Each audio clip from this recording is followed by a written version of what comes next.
Governor Kehoe says he wants to eliminate the income tax. Income tax is about 2/3 of Missouri's revenue.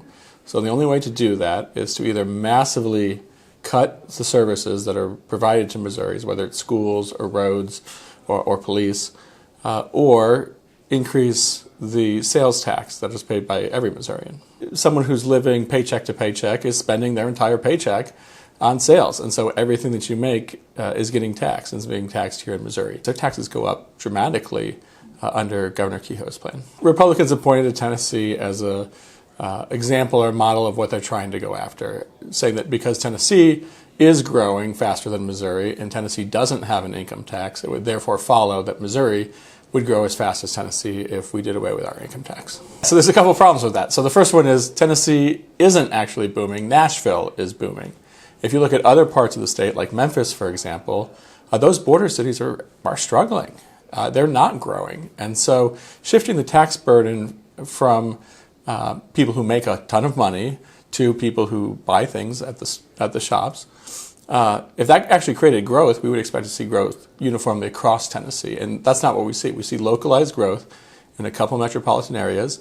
And so there's no reason to think that that's because of the tax structure. If we were actually trying to look around at other states that are growing, and the goal is growth, we would try to look to the states that are actually growing the most and see what their situation is, right? And so states like Idaho, Delaware, South Carolina, those states are growing much faster than Tennessee is.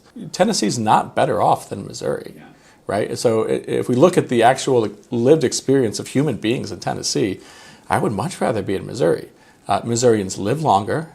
Missourians score better. Their kids score better on the ACT score. Their schools are better. Missouri has a drug overdose problem, but that problem is much worse in Tennessee. You're 28% more likely to be the victim of violent crime if you live in Tennessee than if you live in Missouri. And median family income is lower in Tennessee. And like we would expect from the tax policy, the gap between the richest people in Tennessee and middle-class Tennesseans is even wider than it is in Missouri.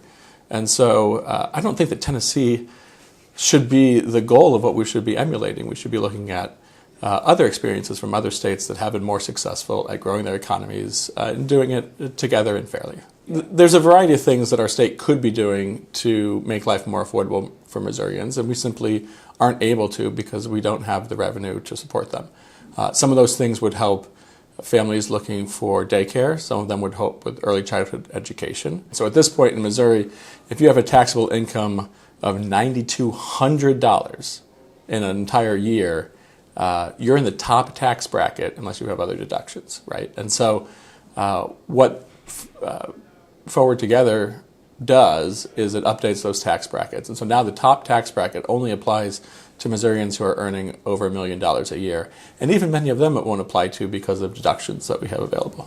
Forward Together is my plan to invest in Missouri in a way that actually lowers the tax burden without shifting taxes just to another place, lowers the tax burden on virtually every Missourian, but yet is able to do so by closing some tax loopholes and raising revenue that we can use to make life more affordable, both because our taxes will go down and because the state can invest in programs that would make life more affordable for Missourians.